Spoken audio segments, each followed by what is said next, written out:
andar esta ruta hoy cuando anochezca. Tu esqueleto te trajo hasta aquí con un cuerpo hambriento de dolor. Y aquí gracias a Dios uno no cree en lo que oye. Ángel de la soledad y de la desolación, preso de tu ilusión, vas a bailar, Las palabras que estaban en la boca de todos. es tan simple así, no podés ser. He decretado el estado de sitio en todo el territorio nacional.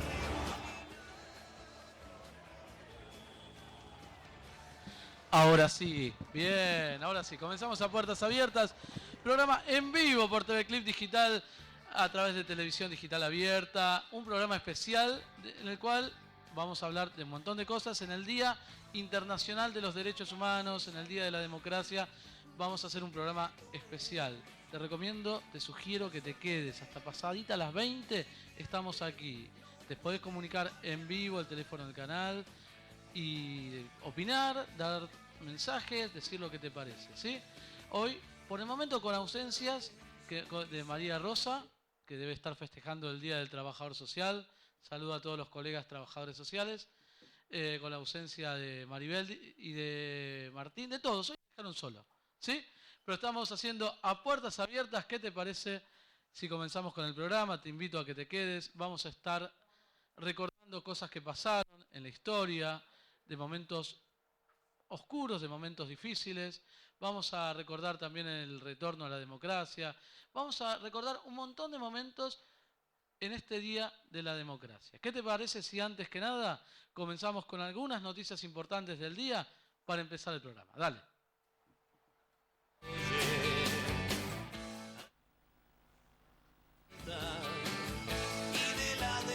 El último fin de semana largo del año concluyó con números positivos. Un informe preliminar de la CAME confirma que se movilizaron por todo el país 757.000 turistas que gastaron en total 932 millones de pesos. Los sitios más concurridos fueron la costa atlántica y el litoral, a donde se concentró casi la mitad de los turistas, que realizaron un gasto diario promedio de 440 pesos.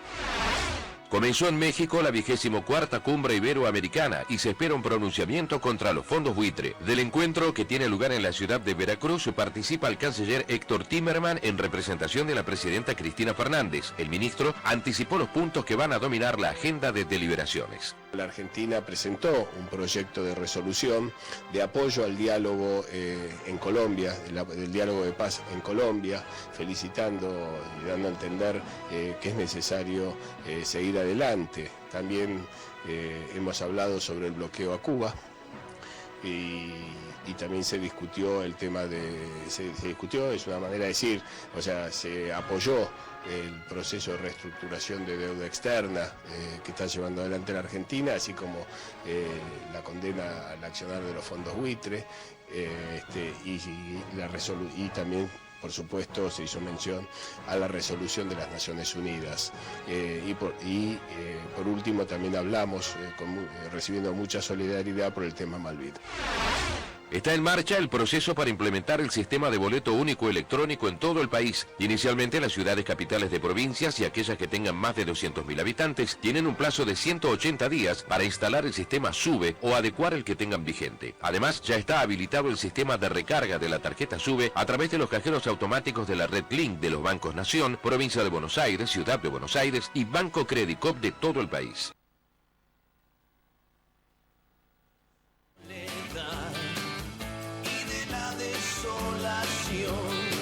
Preso de tu ilusión, vas a bailar, bailar. Muy bien, continuamos a puertas abiertas. Nos vamos así, ya metiéndonos en el programa, con la ausencia de María Rosa, que me están confirmando que se fue de joda. Se fue de joda. No, en Está realidad festejando el Día de los Trabajadores Sociales. Es más, me dijeron que está borracha por ahí, no sé. ¿No? No, tanto no. Compañero Cristian, ¿Cómo vino, andas, Néstor? ¿Cómo te que va? viene de trabajar, el ¿Cómo hombre. ¿No? Decime sí, que sí, no me sí, hagas- Yo sí, te sí. quiero hacer quedar bien. Sí. Estudiar es trabajar. Si estudiar es trabajar, Bueno, es un trabajo. Es un trabajo. ¿Bien? ¿Todo bien? todo bien, che. Va. ¿Vos? Todo bien, acá empezando a puertas abiertas, en un programa especial por el Día de la Democracia, el Día de los Sí. Derechos Humanos. 31 años, ¿no? Tenemos un montón de material para compartir, hace 31 años que vivimos en democracia y vamos a estar viviendo este día muy especial. Pero antes de meternos en eso, te invito a compartir, a mirar este video. Un debate, por un lado algunos argumentos, por el otro lado chicanas, un debate entre Roberto Navarro y Eduardo Feynman, que me encanta que comparten el mismo espacio en televisión, no piensan nada igual y debaten. Es muy interesante porque hay chicanas, hay argumentos, pero es muy interesante para reflexionar algunas cosas, ¿sí? Navarro y Feynman en un debate imperdible que tuvieron en el C50. Dale. Viajaron, si sumás las vacaciones, 64 millones de viajes. Pero ¿sabes lo que pasa? Que los 64 millones de viajes se lo toman... Se lo hace todos uno, yo los hice todos. No, un grupo muy pequeño. Yo creo que los que viajan, ¿Cuántos, los a que ver? viajan durante el año son 3 millones de personas. 3 millones, o sea que esos hicieron 3 millones de personas. Yo creo, me Hicieron parece. 21 me parece, viajes me cada parece uno. que los que mueven 21 el me turismo da, interno es, 21 viajes. son 3 millones, 3 millones de personas. para llegar a Me 64 parece. tenés que hacer 21, vacacionar 21 veces por año. Y hay gente que puede. Serían 2 veces por mes, Hay gente que puede. no es mucho. Hay gente que puede. Pero un día si querés lo No te da discutimos los también. números.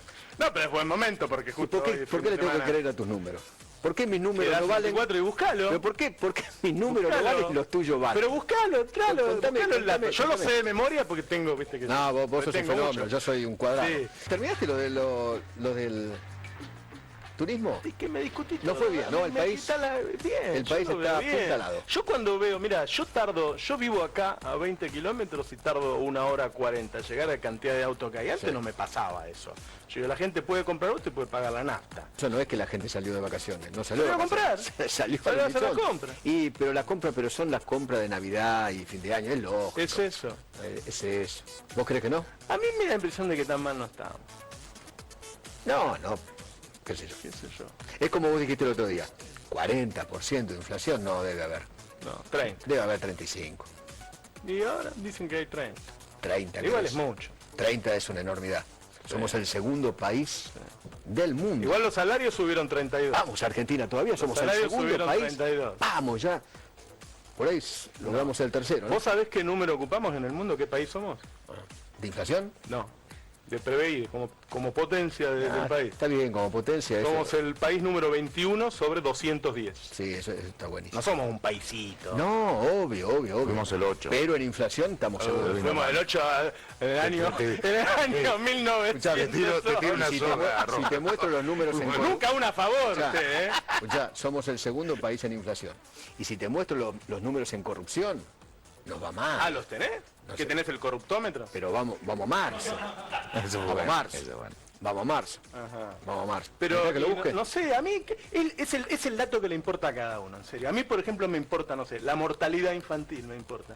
Me importa que durante décadas el candidato a presidente decía, vamos a terminar con el hambre. ¿Sabes por qué decía eso? Sí. Porque había hambre. Sí. Hoy los candidatos no hablan de hambre. Sí, eso es Hablan de cierto. inflación. Eso es cierto. Y para mí terminar con el hambre, digo, Sí. chapó. Sí, a mí, por ejemplo, Vamos a terminar con el desempleo, decía. A mí me ¿Escuchás un importa- candidato que hable de a desempleo? mí me importa la cantidad de homicidios por año, me importa los muertos por el alcohol, qué sé yo, no sé, me importan otros números por ahí. Sí, pero está bien, cada uno le importa el número que quiere. ¿Cómo son los números de homicidios que hablan? La inseguridad es lo que vos tenés cerca. Es lo que vos tenés cerca. Lo único que te interesa, me parece a mí, esto es opinión personal, no es nada científico, son los números reales de tu barrio. Si robaron varias veces en el almacén donde vos vas a comprar vos y tu Los nene, asesinatos- no se puede vivir. Radiografía de los homicidios en la provincia de Buenos Aires. Los asesinatos durante robos, mes por mes, 33% más aumentaron. En el 2013 hubo 157 en total, ahora hubo 209. Esto es Gran Buenos Aires, interior de Buenos ¿La Aires. fuente? No sé, procuración. La fuente. Por lo pronto es Clarín, pero vamos Estos a son ver si datos Clarín de- puso una fuente. Deben ser datos de procuración de la Corte, seguro.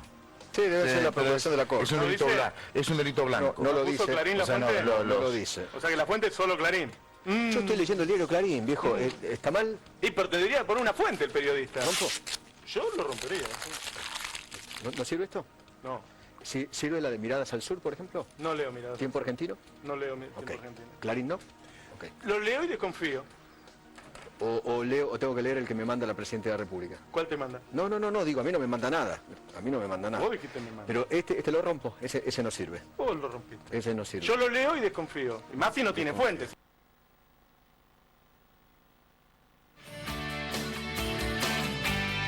Y por tu soledad. Bueno, tengo el micrófono caído, después las chicas son malas y comentan. Qué bárbaro, qué lindo. Me divierte verlo a Feynman discutiendo con Navarro. Muy interesante, muy interesante. Por un lado, Feynman que tira los datos y después arruga cuando le preguntan las fuentes, porque claro, Clarín no cita las fuentes, ¿no? Mira, acá charlando con el compañero que está en Integrados, el A ver, programa de radio Leonardo que va en- Urbano. Leo, Sí. por favor, hoy a él le cuesta dar la imagen, pero el otro día la dio. Exactamente. Leo, ¿estuviste viendo el informe? No, bueno, sí, parezco la voz del más allá, ¿no? Que está hablando. O del más acá. No, Sí, sos bueno. nuestro locutor en off. No, estaba viendo de que Feynman no podía fundamentar la fuente, bueno, valga la redundancia, y parecía patético porque si sale con una chicana diciendo querés que lea el Pasquín, dijo, o el diario que da la presidenta. O sea, pero no pudo fundamentar de dónde salieron las fuentes, quién hizo la estadística.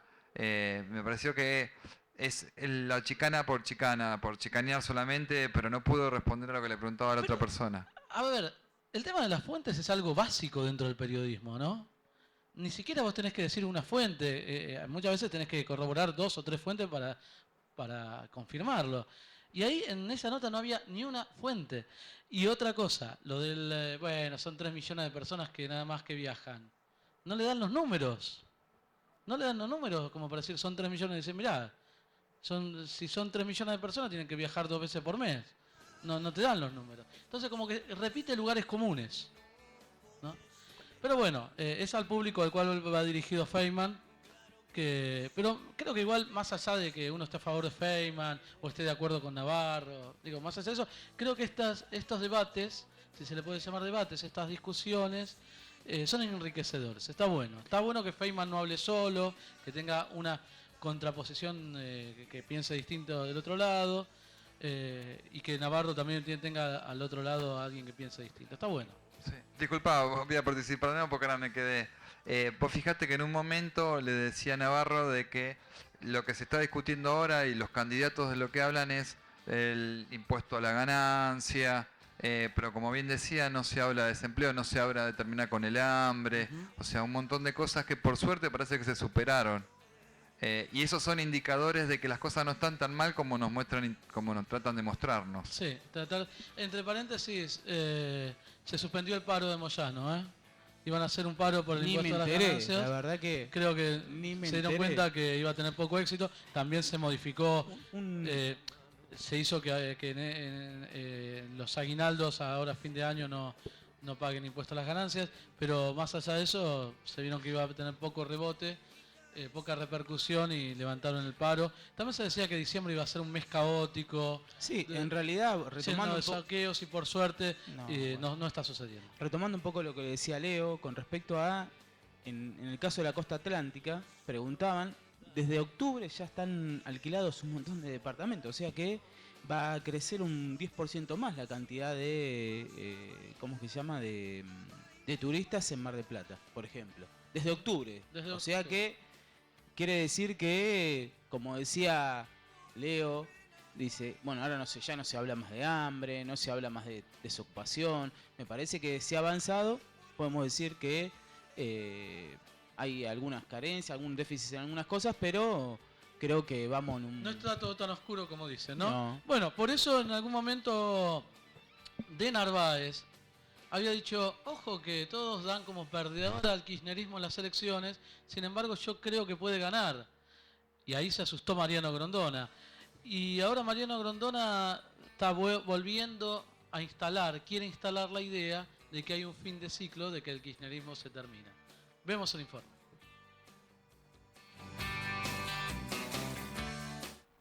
O hacemos algo distinto, o el resultado puede ser que el Frente para la Victoria en el 2015 continúe al gobierno. Yo tengo seria duda que vayamos al balotaje, porque hay toda una elucubración de que en el balotaje el oficialismo pierde. ¿Y si gana en primera vuelta?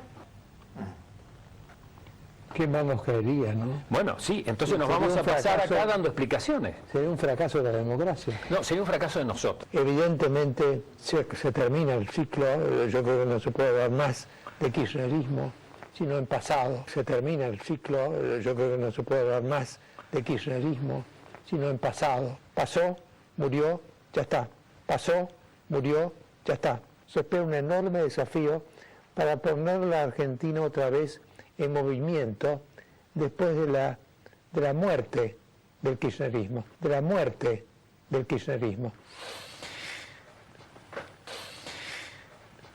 Hasta el domingo.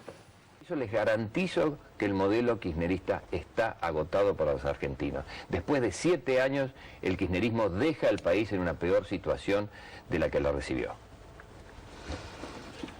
¿Qué sé yo? Si te lo dice... ¿Qué sé yo? Si te lo dice... La muerte del kirchnerismo.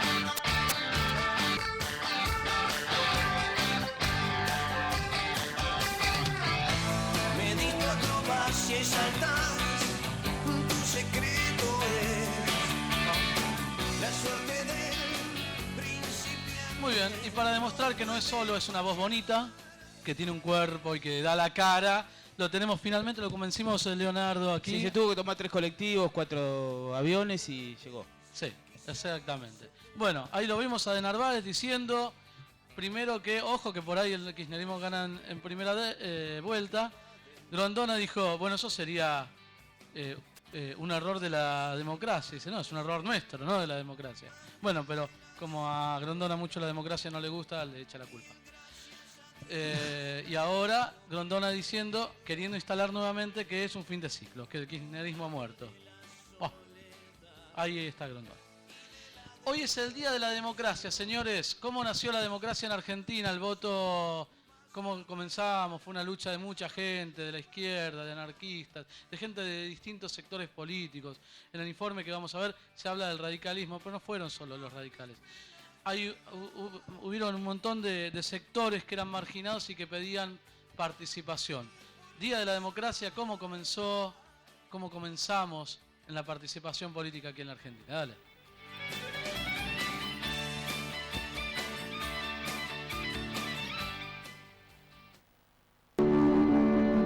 La historia de nuestra democracia se constituye a partir de varios hitos fundamentales. En sus comienzos, la participación electoral era restringida y el sistema político, en manos de la oligarquía, se basaba en la adulteración de resultados y la compra de votos. Sin embargo, a fines del siglo XIX, las masas populares comienzan una intensa lucha por ser incluidas.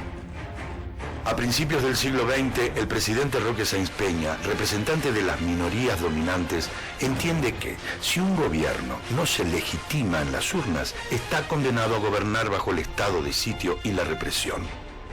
Entonces, acorralado por las presiones políticas de la Unión Cívica Radical y de la mano de líderes populares como Hipólito Yrigoyen y Lisandro de la Torre, presenta un proyecto para transformar de raíz el sistema político argentino, el voto secreto y obligatorio y el sistema de lista incompleta. En 1912, hace exactamente 100 años, se aprueba la ley Sáenz Peña.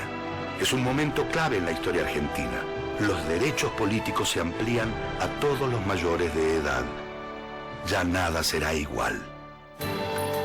En 1916 llega por primera vez a la presidencia un candidato elegido por las clases populares, Hipólito Yrigoyen.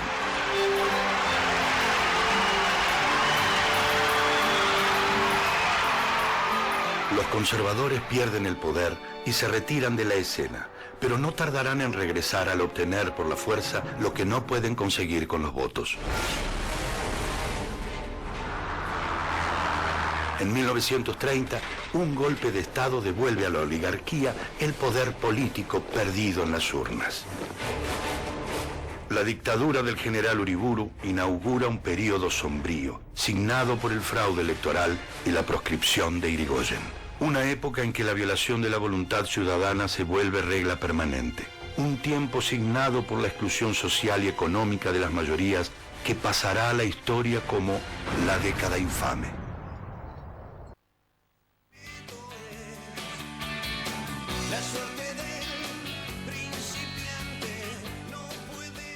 Muy bien, esto es para tener memoria, ¿sí? La idea siempre desde las puertas abiertas es hacer memoria, como no es que siempre vivimos en democracia, porque uno a veces naturaliza. Y una cosa, cuando se hablaba en el informe, quiero marcar un error, se habla del voto universal, y sí se le llamaba el voto universal, y se decía que todos votaban. Sin embargo, la mujer recién tuvo que esperar hasta la década del 50 para poder votar, gracias al peronismo, ¿no? O sea que recién en 1950.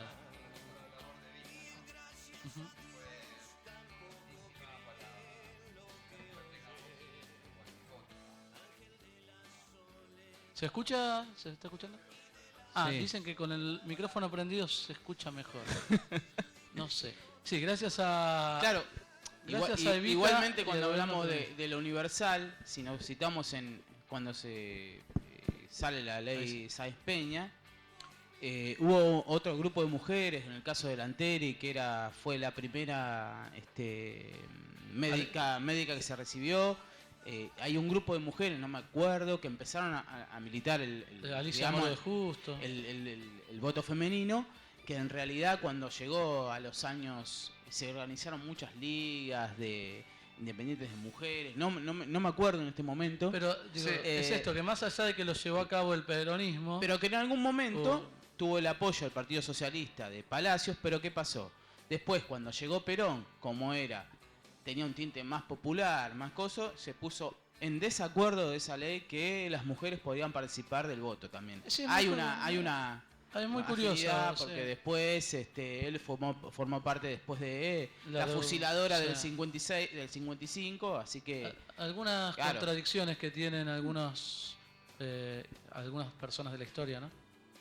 Sí, me quedé pensando en lo que decías vos, que más que nada este grupo, creo que estaba Alfonsina Storni, también había muchas figuras importantes de esa época, que eran más que nada reivindicativas de derechos de las mujeres y clamaban con más participación, y dentro de eso, como bien vos lo decías, encuadraban también, pero no era solamente el voto, sino era una pelea más... La participación política esta participación política de la mujer, digamos... en distintos ámbitos, claro. Porque no nos olvidemos que en la generación del 80...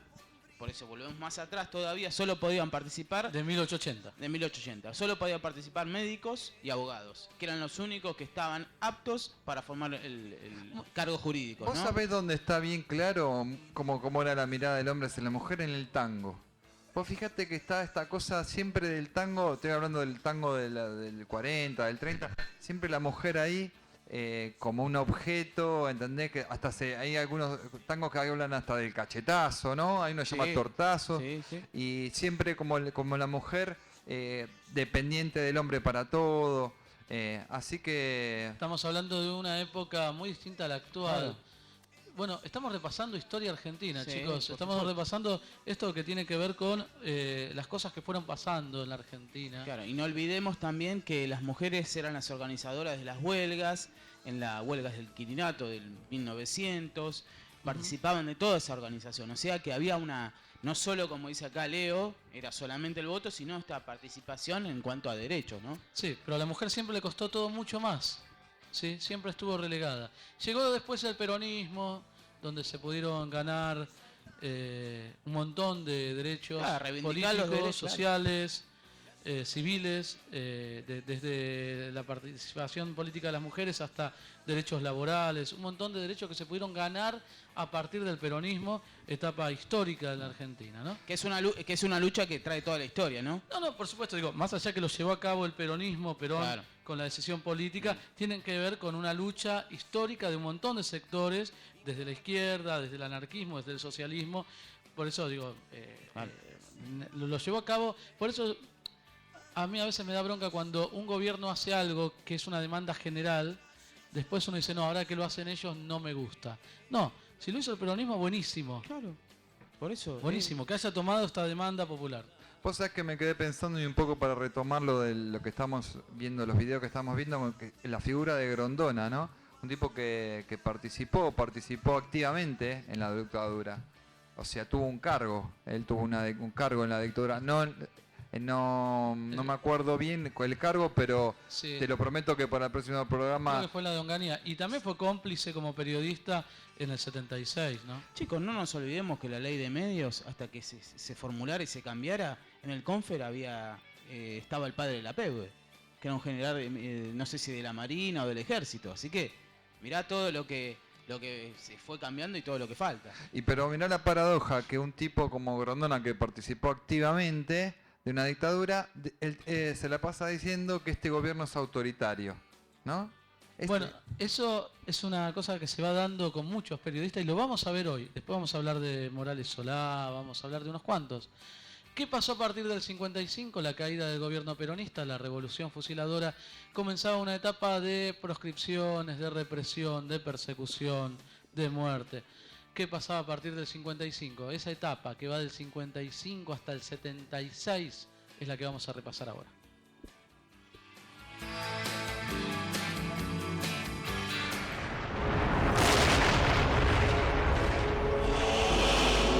Tras una década de democracia, nuevamente un golpe de Estado silencia la voluntad popular.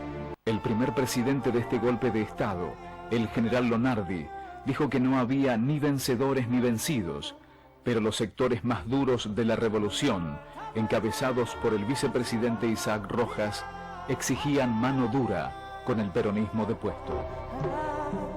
Lonardi es desplazado y asume la presidencia el general Aramburu. Se interviene la CGT y en su edificio es secuestrado el cadáver de Eva Perón por un comando de la Marina. A partir de entonces y hasta 1972, el destino del cadáver de Evita será uno de los secretos mejor guardados por los sucesivos jefes de las Fuerzas Armadas. El peronismo es proscripto y por el decreto 4161 queda prohibida la simple mención de palabras como Perón, peronismo, Evita. La nueva política perjudicó fundamentalmente a la clase obrera. A partir de 1955, con el peronismo proscripto y su líder en el exilio, se abre un largo periodo en el que se intentará desmontar el estado de bienestar y la justicia social, y que llevará el sello de la persecución y los fusilamientos. Una época de gobiernos tutelados, surgidos de elecciones donde la opción mayoritaria está proscripta. En este escenario se hace cada vez más evidente la influencia de los medios de comunicación y su capacidad para intervenir en la escena pública. Son años de clausura de los espacios de participación. Sin embargo, la lucha social, lejos de detenerse, aumentará ante cada golpe hasta volverse imparable.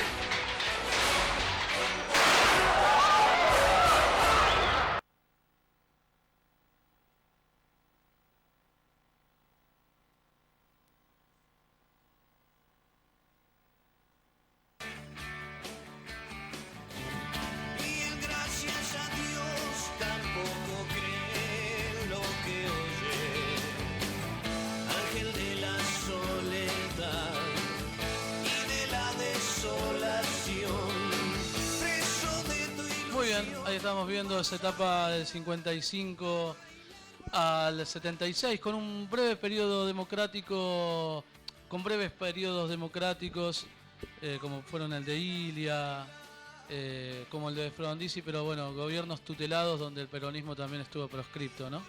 Vos sabés que hablando de proscripción, mirá lo que acaba de suceder, ¿no? Tuvimos ahí una falla técnica que duró, no sé, 2 segundos en salir al aire. Digo, y pensar que en esa época pasaban esas cosas de verdad, ¿no? Sí. Había listas negras con artistas, programas prohibidos, había películas, hablando del que No se estábamos podía hablando. decir Perón. Hay gente que tuvo que enterrar los libros que tenía, cualquier cosa que tenía del peronismo, porque podía ser fusilado, ¿vieron? Fusilamientos. Y vos sabés que hay una cosa que parece hasta muy tonta, pero había un censor que fue muy conocido llamado Tato, le decían Tato, Sí. que él dice que el tipo era hasta un morboso, ¿no? O sea, él podía acceder a todas las películas pero él nos decía lo que podíamos acceder nosotros. Es buenísimo eso. Eso fue durante el gobierno del 76. Sí, gobierno del Sí. 76. No, estamos hablando de Tato Bores, ¿eh? No, estamos hablando de Tato, famoso censor de la época de la dictadura. Se hizo una película que se llama El Censor, que justamente trata la personalidad de Tato. Bueno, ¿te quedas un ratito más? ¿Te dejarán quedarte un ratito más? El interrogante es, para el próximo bloque, ¿lo tendremos a Leo o no lo tendremos a Leo? Ahora lo vemos. Ahora lo veremos Vamos en a ver. instantes nada más.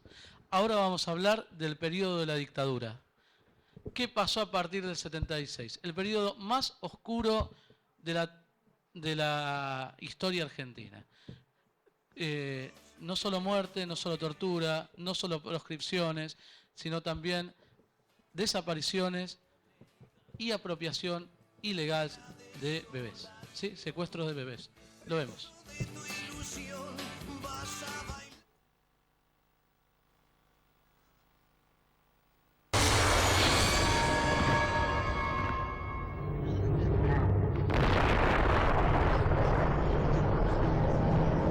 El terrorismo de Estado se instala como método para llevar adelante el plan económico de destrucción del estado de bienestar. Hemos dado vuelta una hoja del intervencionismo estatizante y agobiante de la actividad económica para dar paso a la liberación de las fuerzas productivas.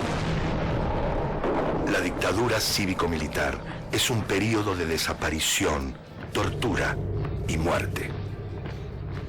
El país se sumerge en la etapa más oscura de su historia. Absolutamente cierto es que aquí y en todo el mundo, en estos momentos, luchan los que están a favor de la muerte y los que estamos a favor de la vida. Y los que estamos a favor de la vida. Queremos saber dónde están nuestros hijos, vivos o muertos. Angustia porque no sabemos si están enfermos, si tienen frío, si tienen hambre. No sabemos nada. Frente a la brutalidad de la dictadura, son esas mujeres las que resisten e irrumpen en la Plaza de Mayo. Todavía no sé dónde están mis hijos. Están vivos, están muertos. ¿Por qué no lo dicen? Y me buscan un tiempo nada más. ¿Y por qué no responden? Pero antes del retorno a la democracia, Argentina deberá enfrentar otras calamidades.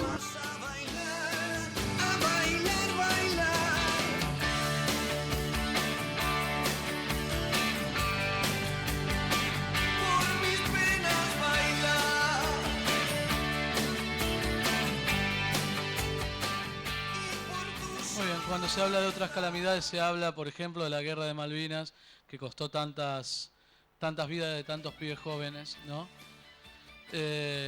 La dictadura militar, periodo realmente oscuro del cual tenemos que aprender para no volver a repetirlo, porque los grupos económicos que conspiraron en ese momento son los mismos grupos económicos que siguen conspirando contra la democracia en muchos de los casos. Sí, en realidad es una continuidad de generación del 80, sociedad rural argentina, digamos, está presente absolutamente en todos los golpes. La sociedad rural que ovacionó a Videla y abucheó a Alfonsín como muestra, ¿no? Claro, convengamos que en cada dictadura que atravesaron no solo la Argentina, sino a nivel latinoamericano, en este caso fueron cada vez, en realidad cada dictadura tiene una particularidad, pero todas las dictaduras igualmente suprimieron absolutamente al Congreso, no había participación.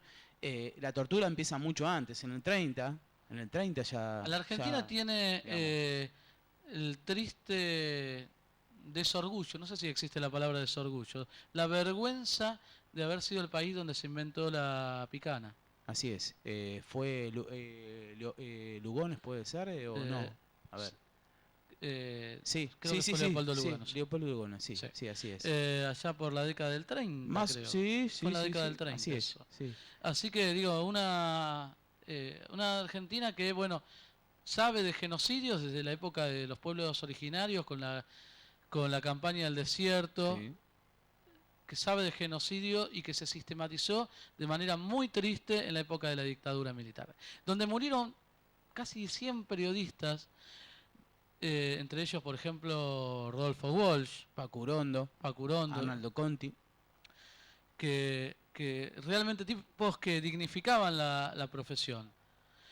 Y que hablaban la vida. Además de citar la fuente, una investigación exhaustiva, no hablaban, y hablaban de los saberes populares, ¿no? Y que además eran militantes en estos casos. Por supuesto. No todos eran militantes, pero en este caso, por ejemplo, Rodolfo Walsh, de Pacurondo. Un compromiso de transformación de la realidad, digamos. Pero no todos los periodistas eran iguales. Hubo complicidad de periodistas y de medios hacia la dictadura militar. Sí, así es. La Nación, por ejemplo, Clarín, La Nación. Eso es lo que Clarín. vamos a ir a ver. Claro, vamos a ir a repasar algunos de los medios que fueron cómplices con la dictadura. ¿Qué te parece si empezamos con la editorial Atlántida? Dale, vamos. Que tenía la revista Gente, tenía Somos, tenía Para Ti. Bueno, revistas nefastas. Revistas nefastas que inventaron notas. Le inventaron, lisa y llanamente. Que sí, puede ser que en una de estas revistas mostraban una imagen, una foto, en donde detenían a los compañeros, decían que era un lugar de un spa, donde se los rehabilitaba para que no vuelvan a... ¿Puede ser? Se inventaron todo tipo de cosas. Vamos a ver el ejemplo de la editorial Atlántida, donde por ejemplo estuvo Samuel Chiche Helblum. Para muestra basta un botón. Dale.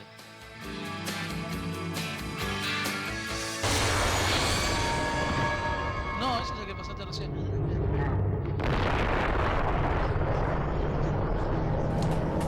El terrorismo. Siniestros caminos de organizaciones subversivas. Mi hijo murió en un enfrentamiento. Estas frases fueron publicadas por la revista Para Ti. Aparecieron en la entrevista falsa que por orden del editor periodístico Agustín Botinelli le hicieron a Telma Jara de Cabezas cuando estaba secuestrada en la Escuela de Mecánica de la Armada. Ella es detenida en el año 79, en fines de abril del 79, y llevada a la ESMA, donde es torturada por varios de los militares, especialmente Ricardo Miguel Cavallo, y estando secuestrada le dicen que van a hacer una nota, que si ella se niega la iban a matar. La nota destapó la complicidad de un sector periodístico con la dictadura. El feriado 2 de abril en Malvinas se mantiene el día viernes. ¿El 24 qué? El 24 de marzo es miércoles. ¿El 24 por qué? El día de la memoria. ¿El día de qué? ¿En qué es el 24 de marzo? El golpe. El día de la memoria. 24 de marzo por el recordando 71. Chiche Helblum fue uno de los ideólogos de la dictadura desde Editorial Atlántida, desde la revista Gente, revista que dirigía. Fue un ideólogo de la dictadura. Y también hace días le mandó un feliz cumpleaños a Patti. Patti sigue preso, ¿no? Patti sigue preso. Le mandamos saludos, que lo operaron hace poco. Digo, no tiene vergüenza. Helblum apoyó la dictadura. ¿En qué es el 24 de marzo? Gente muerta. Esther Norma Arrostito. Otro caso emblemático fue Norma Arrostito, la dirigente montonera que fue dada por muerta en la tapa de la revista Gente apenas fue secuestrada. En realidad, la dictadura la mantuvo viva en cautiverio durante un año. Los medios fueron esenciales en la dictadura. También Alejandrina Barri, aquella nena de 3 años que las revistas Somos y Gente mostraron como hija de subversivos abandonada por sus padres. En realidad, la dictadura asesinó a sus padres en el Plan Cóndor. La ESMA junto con Editorial Atlántida desarrollaron esta campaña de propaganda donde me utilizaron a mí como un conejito de India para legitimar el asesinato de mis padres, o sea, mostrar a los militantes, obreros y populares de ese momento como terroristas, subversivos, monstruos que dejaban abandonados a sus hijos. Revista Gente, subdirector Samuel Hellblum, enero de 1978. Esto también es terrorismo. Alejandra está sola. Revista para ti, diciembre de 1977. A ellos no les importaba Alejandra. Revista Somos, jefe de redacción, Héctor Horacio D'Amico, diciembre de 1977. Subversión, los hijos del terror. Hay una parte, digo, que es parte de la denuncia que hacemos, no sé si vos la viste, de la revista Gente, que pone en mi cuna y todo alrededor lleno de armas. Sí, es un montaje evidente, ¿no?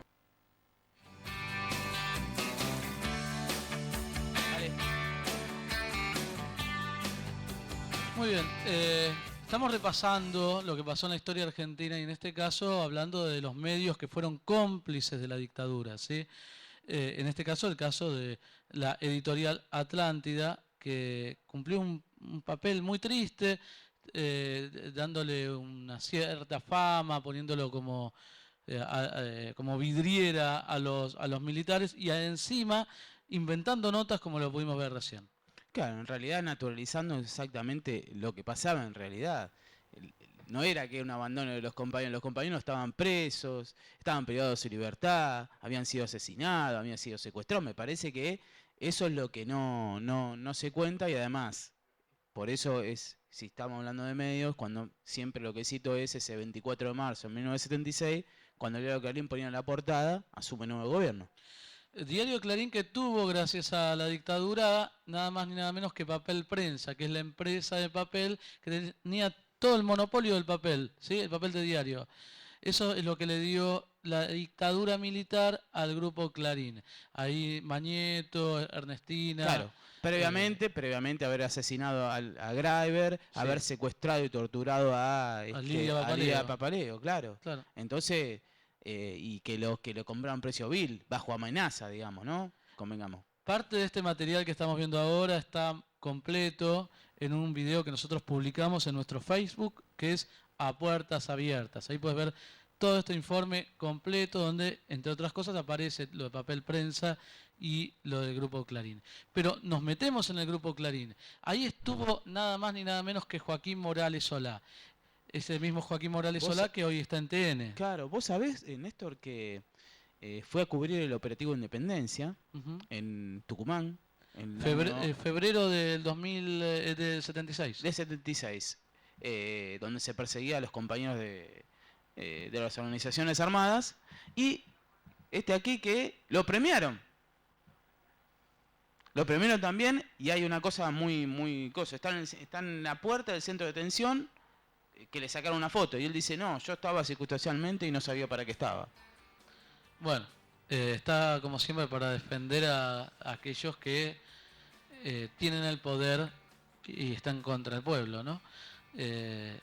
Joaquín Morales Solá, hoy está en el diario La Nación, hoy está en TN, hoy está en Canal 13, dice que el kirchnerismo es una democracia y se preocupa por los derechos humanos. En ese momento no se preocupaba nada por los derechos humanos y vamos a ver ahora el rol que ejercía como censor en el diario Clarín, el rol que ejercía Joaquín Morales Solá. Lo vamos a ver a Caloy contando su experiencia. Caloy trabajando en el diario Clarín, su experiencia con Joaquín Morales Solá.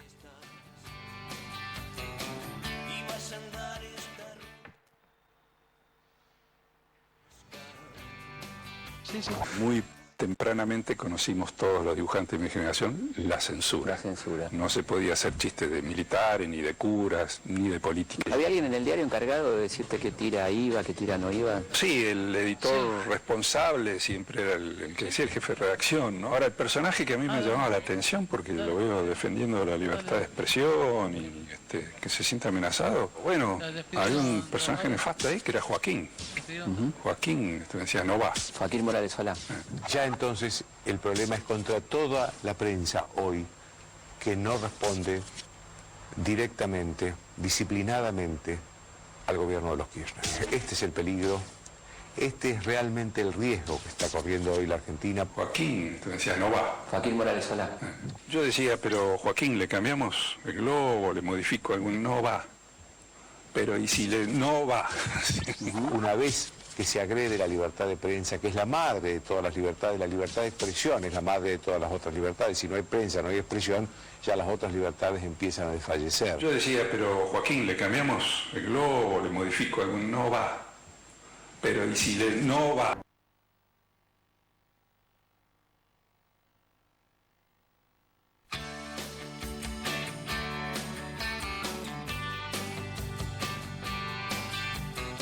Joaquín Morales Solá, el mismo que aparece en TN, el mismo que aparece en Clarín, en La Nación, en Canal 13, como censor, ahí como le estaba contando Caloy, realmente muy triste porque hoy se presenta como defensor de los derechos humanos y la democracia, a tal punto de denunciar a la Argentina ante organismos internacionales que mucha bola no le dieron.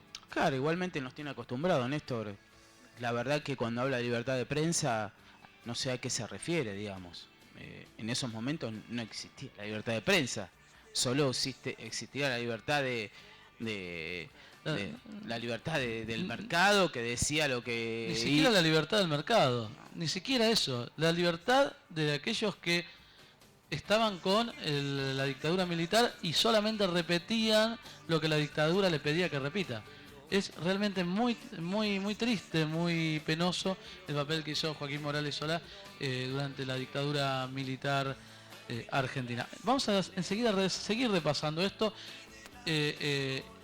todo lo que pasó en este Día de la Democracia y los Derechos Humanos. Pero en este mismo momento se está dando una situación en el diario Crónica, que acá nuestro compañero Ricardo nos quiere aportar su preocupación respecto a lo que está pasando hoy, en estos momentos, en el diario Crónica. Ricardo, buenas noches. Hola, buenas noches, gracias por la participación cortita. Sí, decime.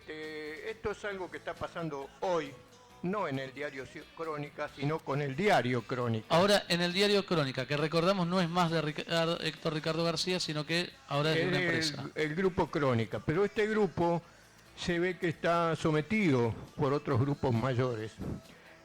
Sin nombrarlos, ¿no? Pero resulta que hace 10, 12 años justamente desaparecía diario La Razón, que se vendía a la tarde, sí, y se empezó a regalar, claro. Perdón, en un momento Crónica también se vendía aquí. Espera.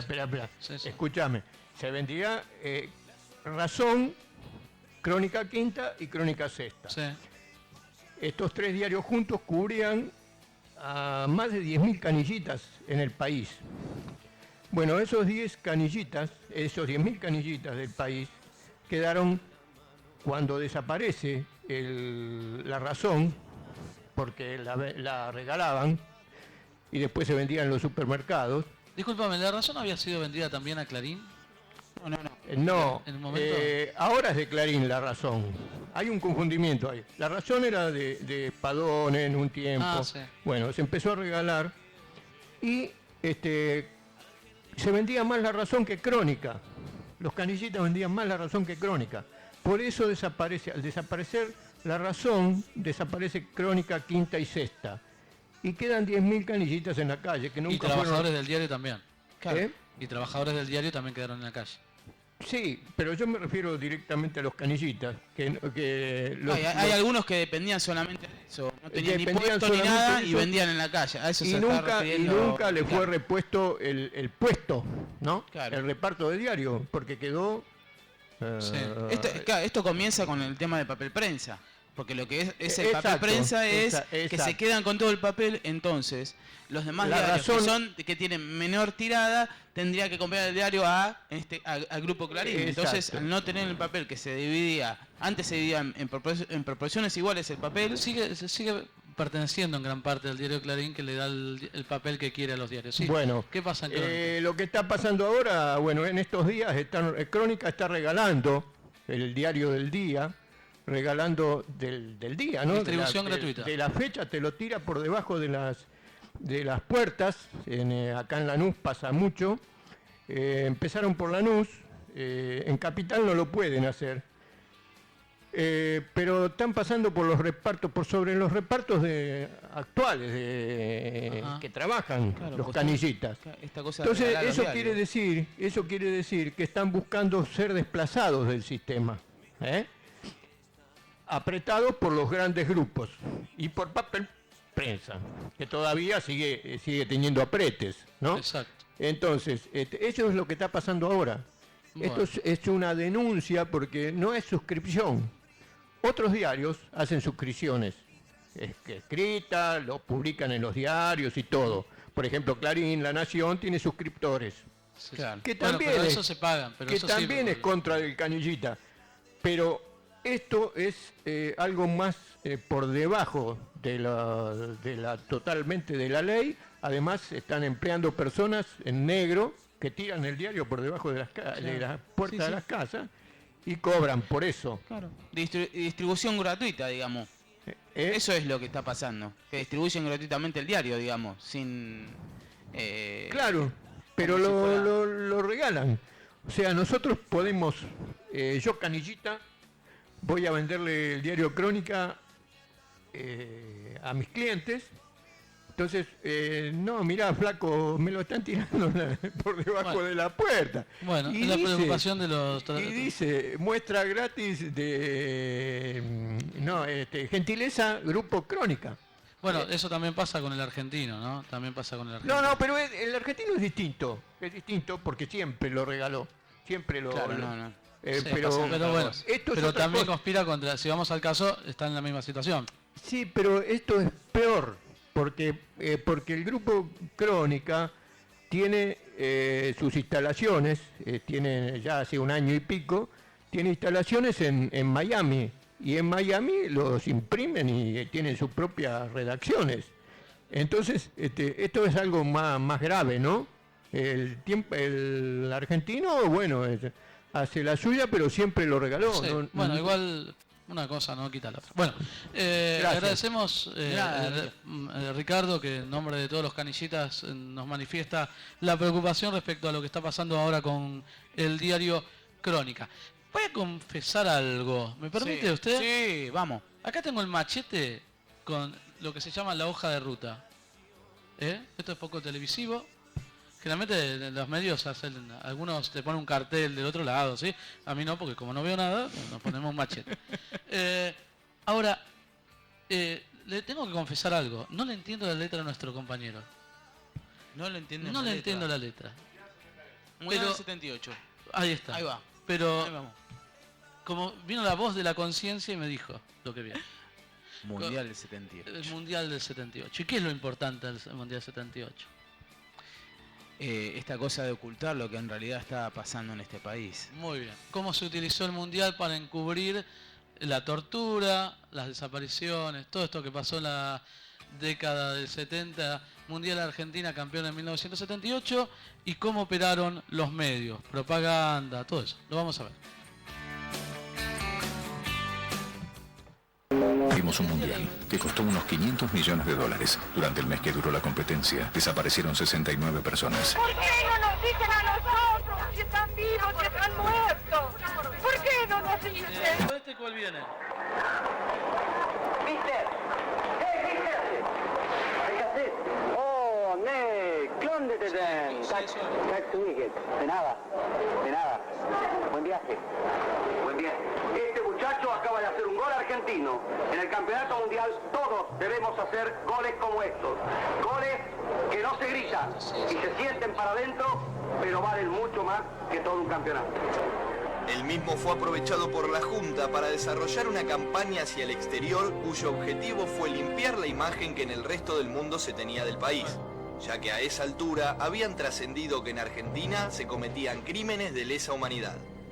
Es por ello que el eslogan de los spots publicitarios de ese tiempo fue: "Los argentinos somos derechos y humanos", aprovechando la complicidad de ciertos miembros de la prensa. En tanto, los periodistas tenían prohibido emitir opiniones en contra del seleccionado nacional. Hay que demostrarle al mundo cómo somos los argentinos. Esta es nuestra gran carta de presentación. Y no tiene que haber faltas de ortografía. Así que vamos, muchachos, con buena letra y va a ser mundial. A pocos metros del Estadio Monumental estaban aullando los presos bajo tortura. ¡El mejor mundial! ¡Organización extraordinaria! Y a pocos metros se les metían inyecciones, los envolvían en bolsas para tirarlos al mar y que se los comieran los tiburones. Ahora se da cuenta de que es realmente notoria la campaña anti-argentina que hay. Sí. O sea, hay un desconocimiento total de lo que pasa acá. Nadie sabe la tranquilidad que aún en los momentos más críticos que hemos pasado se ha respirado siempre acá, porque Sí. se ha respirado tranquilidad. Carencia de información, Laureano, es una cosa, ¿eh?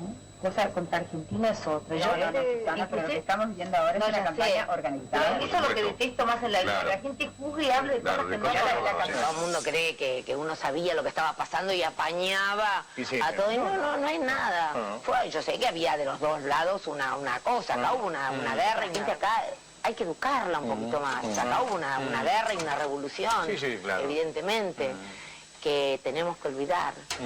En este lugar se nos traía y se nos sometía a todo tipo de torturas. 108 días, tabicada, engrillada, sin comer, sin tomar. Simplemente soportar y esperar la muerte, porque ese es el camino, la muerte. Muy bien. Recordar, ¿sí?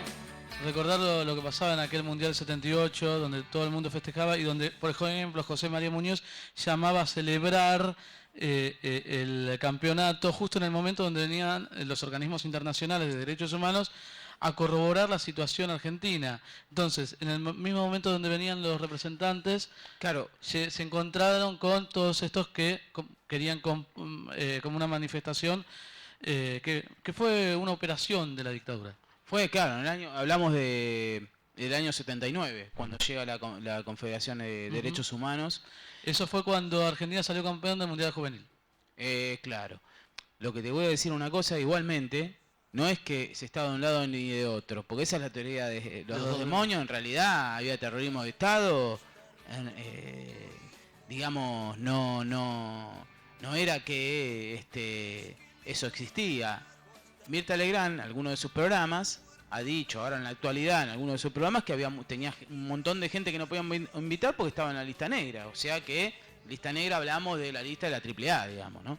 Sí, de la AAA, que ya había trabajado antes. Sí, de la dictadura, y una Mirta Legrand que hoy se queja porque falta democracia, pero en ese momento no decía nada. Pero vamos a salir de la dictadura, vamos a meternos en lo que pasó ya con el retorno a la democracia. Llegó 1983, mucha euforia, volvió a la democracia gracias a un montón de gente que luchó, pero también gracias a que se perdió la guerra. Y a partir de ahí mucha gente, y aquí hubo una crisis económica también. Bueno, volvió a la democracia. Raúl Ricardo Alfonsín. Vamos a recordar este periodo, vamos a hablar de Alfonsín, de Kirchner y un símbolo del retorno a la democracia que fue las abuelas de Plaza de Mayo.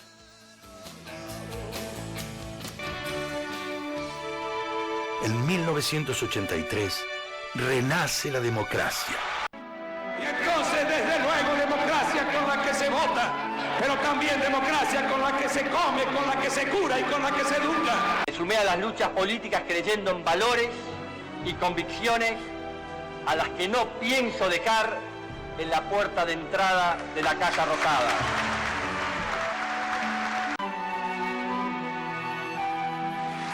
Como presidente de la Nación Argentina, vengo a pedir perdón del Estado Nacional por la vergüenza de haber callado durante 20 años de democracia.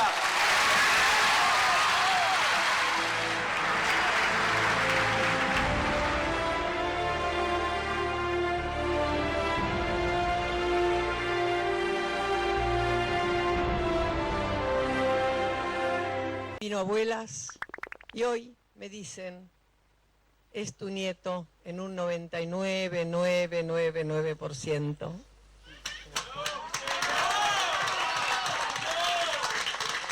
Mi ilusión es abrazar a Guido. No sé cómo se llamará, si está lejos, cerca, si está bien o mal. Saber de él y que tenga yo esa dicha de abrazarlo.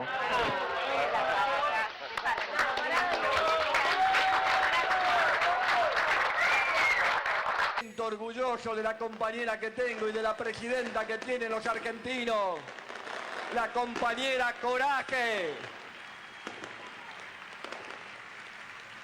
Sí, se me caen lágrimas, no solo porque la amo, sino porque la admiro y porque está mostrando que la mujer argentina está decidida a construir una patria diferente. Ningún fuego es igual a otro fuego.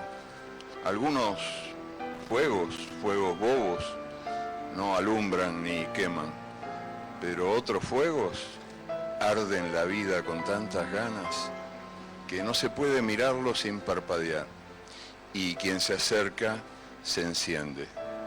Néstor Kirchner fue uno de esos fuegos y será difícil apagarlo.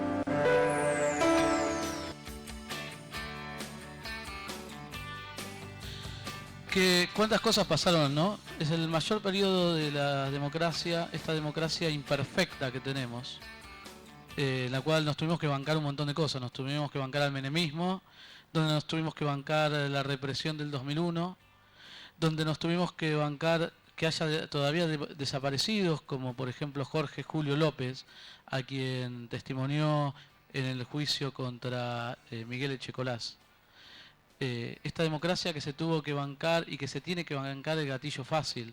Una democracia muy imperfecta todavía la que tenemos, pero pudimos avanzar y sea en mayor inclusión y en meter en cana a los represores. Se pudo avanzar en restituir a los nietos, que ya tenemos 116 nietos recuperados, por ejemplo. Sí, claro, justamente que me enteré el día lunes, ¿no? Que el nieto 116 que está viviendo en México.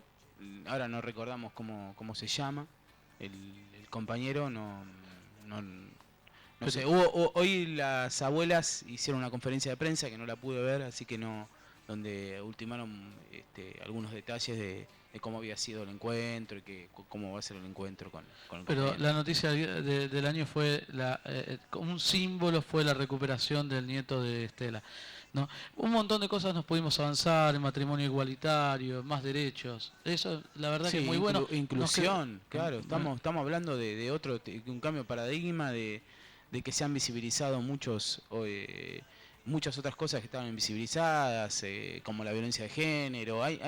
Y se ha avanzado un montón, no solo cuando uno en particular viaja por la República Argentina, me he encontrado con otra dinámica, y mismo la gente que es de algún lugar y te comenta cómo estaba su provincia, le da ganas de volver. La verdad que se ha cambiado un montón en muchos aspectos, ¿no?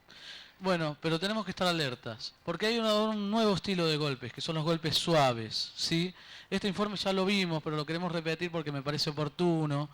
Se dieron en distintos lugares de Latinoamérica. Son golpes en los cuales se utilizan los medios de comunicación, donde se desgastan a los gobiernos, donde los grupos económicos operan para menguar la situación económica, se predispone a la gente de manera muy mala. Y vamos a repetir ese informe. Golpes suaves en Latinoamérica. Nos sirve para estar atentos. Dale. Y las llamas en pena.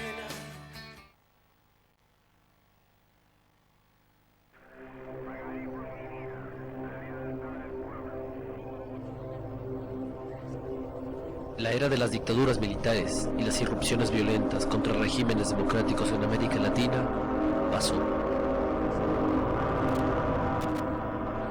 Pero si por un lado se cierra la posibilidad del golpe de Estado militar, por el otro, los procesos de cambio estructural que viven países como Ecuador, Argentina, Bolivia y Venezuela son considerados todavía una amenaza para los intereses geopolíticos de los Estados Unidos, que no ha renunciado a su vocación imperialista.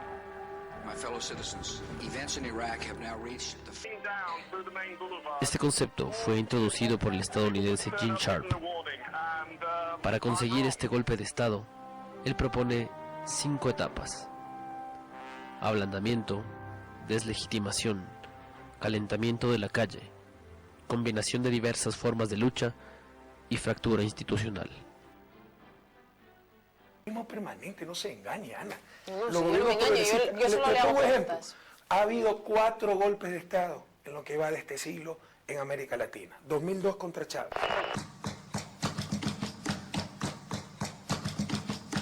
2008 contra Evo Morales. 2009 exitoso contra Manuel Zelaya.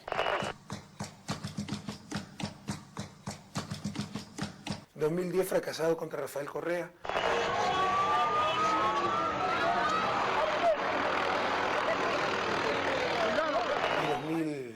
2012 contra Fernando Lugo de Paraguay, exitoso. Se declara culpable al acusado Fernando Armindo Lugo Méndez y por lo tanto queda separado de pleno derecho de su cargo.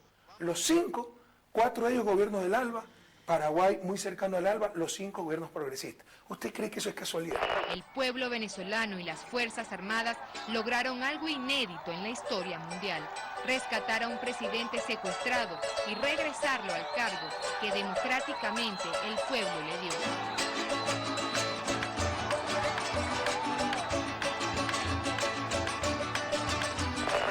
El domingo 28 de junio de 2009, un grupo de militares irrumpe en la residencia presidencial en Tegucigalpa y expulsa del país a Manuel Zelaya. Antes de salir, sus captores hicieron una parada en la base militar estadounidense Soto Cano. En pijama lo dejaron en Costa Rica. He sido secuestrado a la fuerza, con violencia, con brutalidad. Ese secuestro es zarpazo al país, es una bofetada al mundo entero. Fernando Lugo ya no es presidente de Paraguay. El Congreso lo destituyó este viernes tras un juicio político por mal desempeño de sus funciones. En la plaza vecina al edificio legislativo, los manifestantes recibieron la noticia de la destitución con gritos de "Lugo presidente". Esto es un gobierno trucho. La ciudadanía no acepta, ¿verdad? Esto es un gobierno que ha roto la institucionalidad de la República. El motín policial sorprendió a la sociedad boliviana por su inusitada violencia.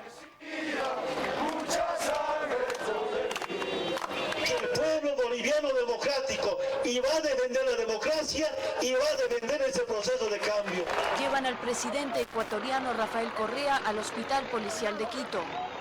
Acaba de estallar una bomba lacrimógena justo a su lado.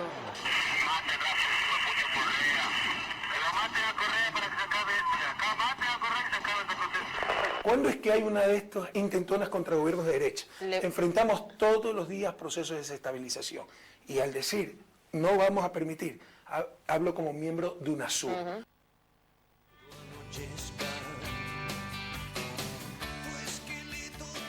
Bueno, ahí hablaba de Rafael Correa. Hace poco hubo una reunión de UNASUR. En la reunión de UNASUR se recordó la figura de Néstor Kirchner y también la de Hugo Chávez como dos propulsores de la liberación latinoamericana, ¿no? De estas nuevas políticas que se distancian del imperio y que tratan de parecerse más a sus pueblos, de reivindicar los derechos y levantar en alto la dignidad de los pueblos latinoamericanos. Hay que estar alertos, lo vimos en el informe, golpes suaves, siempre hay intentos de la derecha aquí y en otros países, gracias a Dios y a la memoria de los pueblos. Ganó Evo en Bolivia, ganó Tabaré, con las diferencias que podamos tener, pero ganó Tabaré en Uruguay, que reivindicaba las fuerzas populares, ganó también Dilma en Brasil. Así que bueno, hay que seguir por este camino. Claro. Lo único que tengo para decir es que no volverán. Como diría el comandante eterno, viviremos y venceremos. Volveremos la semana que viene con el último programa de Puertas Abiertas de este año, el miércoles 17. Gracias a los compañeros que estuvieron trabajando. Nunca me acuerdo tu nombre. Le digo a nuestro compañero. Federico y... Nunca, ¿por qué? Agradecemos a Federico y a Wanda por la operación técnica, por puesta en el aire y por aguantarnos. Este programa de hoy estuvo dedicado a Daniel y a toda la familia Suárez en este momento difícil que están pasando. Nosotros volvemos la semana que viene. Nos despedimos con las últimas noticias. Gracias por estar. Buena semana para todos. Invaden tu cuerpo. Amplio respaldo iberoamericano a la Argentina por la causa Malvinas y la pelea contra los fondos buitre. A través de 2 comunicados, los jefes y jefas de Estado que participaron del encuentro en Veracruz pusieron de manifiesto su enérgico apoyo al país en relación con los 2 temas más trascendentes de la agenda de discusión durante la cumbre iberoamericana. A nosotros es muy importante en este momento en que el mundo está cada vez... donde está creciendo más el problema de las deudas, este apoyo a la República Argentina en una nueva cumbre donde tantos primeros ministros, presidentes y cancilleres han participado, y así que realmente nos sentimos muy respaldados. También hemos obtenido un nuevo y contundente apoyo también por unanimidad sobre la cuestión de las Islas Malvinas, un rechazo al accionar del Reino Unido por violar las resoluciones de las Naciones Unidas en cuanto a la exploración y explotación de hidrocarburos en tierras en disputa, como son las Islas Malvinas, las Islas Georgia del Sur y las Islas Sandwich del Sur, y a su vez un rechazo a la actitud militarista que tiene el Reino Unido en la zona en conflicto. Arranca Impulso Argentino, una nueva línea de créditos para microemprendimientos y pequeños productores. Está destinada a infraestructura, maquinaria, equipos, animales o capital de trabajo como parte del programa Cambio Rural 2 para atender a los segmentos sin acceso al crédito bancario con un monto máximo de 40.000 pesos por prestatario. Además, la tasa de interés fija es del 12,5% anual y los pagos se pueden pactar de modo mensual, trimestral, semestral o anualmente con garantías personales.